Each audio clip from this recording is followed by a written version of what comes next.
বিএনপির মতন একটি দল, যেই দলের অতীতে রাষ্ট্র পরিচালনার অভিজ্ঞতা আছে, অতীতে রাষ্ট্র পরিচালনা করেছে, এবং ইনশাল্লাহ আল্লাহর রহমতে বাংলাদেশের মানুষের সমর্থন নিয়ে ভবিষ্যতে এই দল আবারও দেশ পরিচালনা করবে। কাজে দেশ যখন পরিচালনা করতে হবে, অবশ্যই বিএনপির মতন একটি দল যখন দেশ পরিচালনা করবে, অবশ্যই সেই দেশ পরিচালনা করতে হলে তাদের কাছে প্ল্যানিং থাকতে হবে, প্রোগ্রাম থাকতে হবে, এবং সেই প্ল্যানিং প্রোগ্রামের কিছু অংশ, গুরুত্বপূর্ণ কিছু অংশ আমরা আজকে তোমাদের সামনে উপস্থাপন করেছি।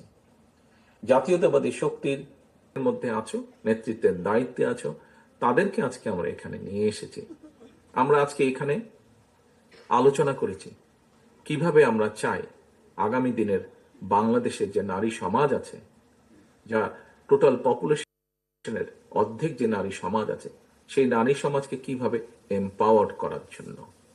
এখানে একটি কথা আমি বলি, তোমরা কম বেশি সবাই জানো, সবাই নিজেরা হয়তো বিভিন্ন ক্ষেত্রে তোমরা অনেক সময় এই কথাটি বলেছ। কি সেটি? নেপোলিয়ান ছিল, নেপোলিয়ান একটি কথা বলেছিল যে আমাকে একটি শিক্ষিত মা দাও, আমি একটি শিক্ষিত জাতি উপহার দিব। প্রিয় ভাই বোনেরা, নেপোলিয়নের যেটি চেয়েছিল আমাদের নেত্রী দেশনেত্রী খালেদা জিয়া,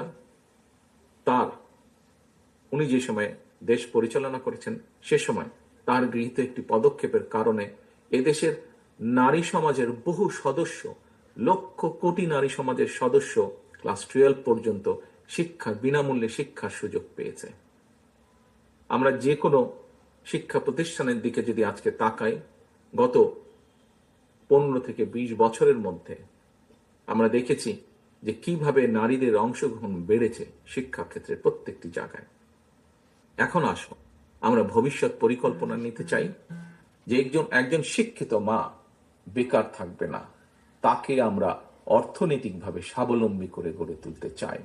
কারণ একজন মা যখন শিক্ষিত হবে এবং একই সাথে যখন তার অর্থনৈতিক স্বাবলম্বিতা থাকবে, ইন্ডিপেন্ডেন্স থাকবে, এম্পাওয়ার্ড হবে, স্বাভাবিকভাবেই সেই মা ধীরে ধীরে একটি সুস্থ পরিবার গড়ে তুলতে সক্ষম হবে, একটি শিক্ষিত পরিবার করে তুলতে সক্ষম হবে।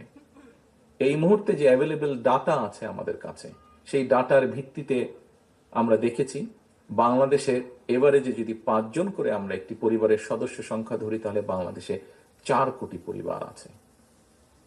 আমরা ধীরে ধীরে পর্যায়ক্রমিকভাবে এই 4 কোটি পরিবারের নারী সদস্য বলতে এখানে মূল যে সদস্য, অর্থাৎ যে গৃহিণী, যে মূল যে হাউসওয়াইফ, যে তার কাছে আমরা এই ফ্যামিলি কার্ডটি পৌঁছে দিব।